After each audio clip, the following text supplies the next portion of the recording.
Come with us now on a journey through time and space to the world of the Poisson distribution. The Poisson distribution is a discrete probability distribution which models the number of events happening in a fixed period of time or space if these events occur with a known average rate, independently of each other, singly in time and space, and at a constant rate. Okay, so what does all that mean? Discrete means the number of events must be a whole positive number. You can ask what is the chance of getting 3 phone calls in the next hour. You can't ask what is the chance of getting 2.5 phone calls in the next hour. The fixed time period means we're interested in the number of events happening in a certain period of time or a fixed amount of space. We can't ask the question, what is the chance of getting at least 3 phone calls? We have to say, what is the chance of getting at least 3 phone calls in the next half hour? In order to answer questions about the events, we need to know the average number of events per fixed amount of time or space. We call this value lambda, and we write that x, which is the number of events per fixed amount of time or space, is modelled by the Poisson distribution with an average rate of lambda. There are 3 conditions which a set of events must satisfy in order to be effectively modelled by a Poisson distribution. Independence. An event occurring does not make another event occurring any more or less likely. Singly in time and space. Events must happen individually. 2 events cannot happen at the same time or in the same space. And finally, the constant rate. The average number of events in a fixed time or space must be proportional to the amount of time or space being considered. For example, if 3 things happen every hour, then 6 things happen every 2 hours. There are 2 questions we could ask about our events. One of them is about a specific number of events happening. For example, if x is distributed by the Poisson distribution with an average rate of events lambda per specific amount of time or space, and I'm interested in what is the probability of, in that amount of time or space, getting exactly little x events occurring. Now for this, you can just stick your x and your lambda into the following formula, which is in the formula book.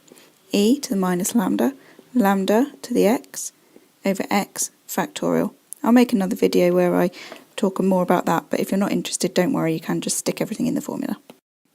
The other question we could ask is about cumulative probabilities. What is the chance of at least or at most a certain number of events happening? And for this, we have tables, but only for specific values of lambda and specific values of x. So for example, if x is distributed by the Poisson distribution with average rate lambda, and I want to know what is the chance that x is less than or equal to a specific value of x, then I look at the tables and I see that I need my lambda to be 0.5, 1, 1.5, 2, 2.5, 3, 3.5, one of these, or if you have a look further down on the table you'll see there's some more here.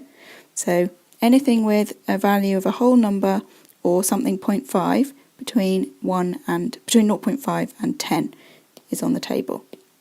So we need lambda to be 0.5, 1, 1.5, 2, up to 10. And we need x to be 0, 1, 2, 3, 4, all the way down to, I think this goes down to 20 or 21. So we need x equal to 1, 2, 0, 1, 2, all the way up to, I think it's 21.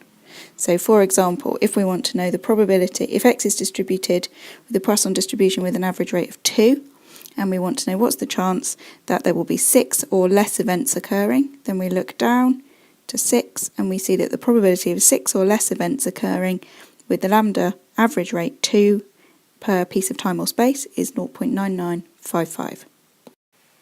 You need to know the mean and variance of a Poisson distribution. The mean is obvious. We already know that the average number of events per piece of time or space is lambda. That's the rate at which things are happening. And it's really easy to remember what the variance is, because the variance of a Poisson distribution is also lambda. I've done a video proving this. If you're interested, go watch that. If not, just remember it.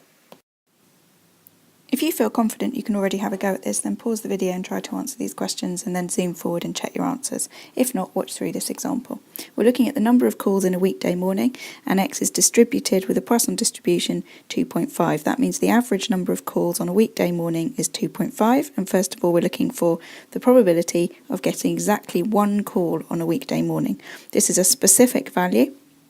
X is 1, so I'm going to use the formula e to the minus lambda to the x over x factorial. And I'm just going to stick all that in the calculator. And I get 0.2052, etc. Now this looks harder, the next question, because we're asked what is the chance of getting more than 2 calls.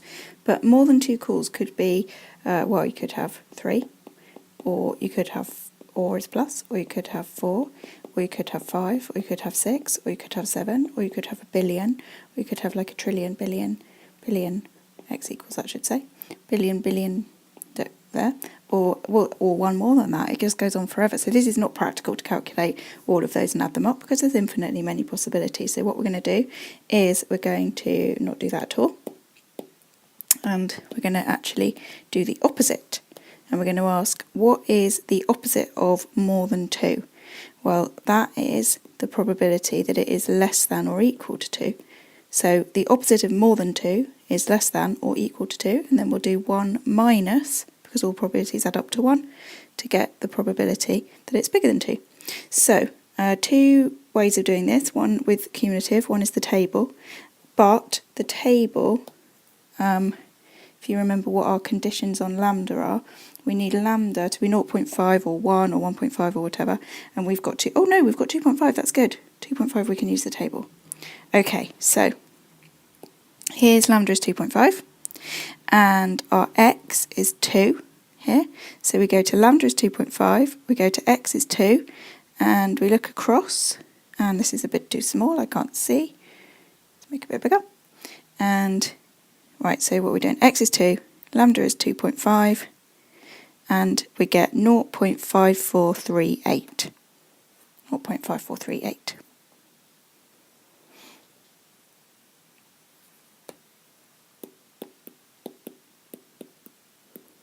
Which is 0.4562.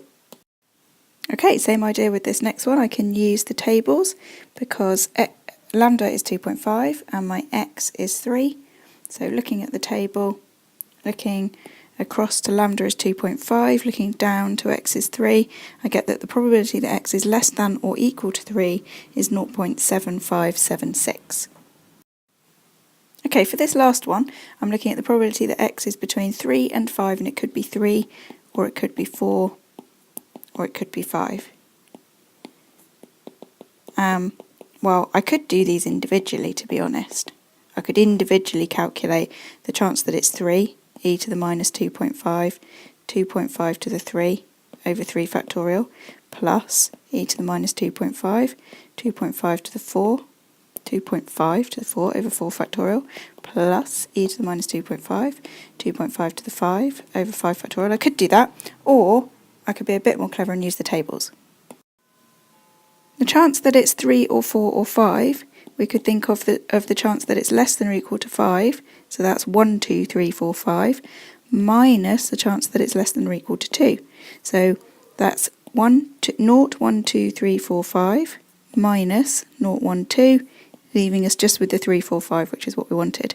And then I can get those two figures off the table. So, chance that it's less than or equal to 5 is lambda's 2.5, and we're looking down to 5, 0.9580. Chance it's less than or equal to 2, 0.5438. So altogether, 0.4142. Here's one for you to have a go at, see if you've got the idea. Pause the video, have a go, and then I'll put the answers up.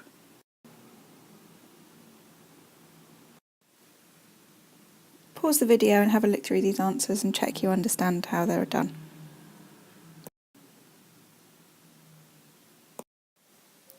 In this exercise, you're trying to use the tables backwards. So pause the video, see if you can get the answer for what A, B, C and D are, and then unpause for the answers. Here are the answers. I wonder if you got caught out on those last two. If you did, look through the method that I've written down and make sure it makes sense to you why the answers are 5. In order to answer this question, you've got to remember what the mean and the standard deviation of a Poisson distribution with average rate lambda are. See if you can remember all it back in your notes, and that should allow you to be able to answer this question. Did you remember? The mean and the variance of a Poisson distribution are both equal to lambda, which in this case is 9. That allows us to answer the problems and get the following answers.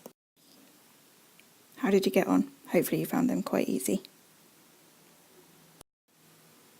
So, quick summary of the Poisson distribution. It's a discrete probability distribution, which means the number of events must be a whole positive number. It models the number of events happening in a fixed period of time or space, which means, well, it means that really. And the events must occur at a known average rate, which is known as lambda, per certain amount of time or space. There are 3 conditions which you have to learn for a Poisson distribution to be suitable. The events must be independent, meaning that one event occurring does not make another event occurring any more or less likely. They must occur singly in time or space. They can't happen at the same time or in the same space, and they must occur at a constant rate, which allows you to change the interval of time or space that you're looking at. If you know how many happen in 1 minute, you can double it to find out how many happen in 2 minutes. You can use a formula to find a specific probability of something, a certain number of events are happening in that given time or space, which is e to the minus lambda to the x over x factorial and is in the formula book. Or for cumulative probabilities, you can use the table, provided both lambda and x are in the table. You also need to remember that the mean of a Poisson distribution is lambda, and the variance of a Poisson distribution is also lambda.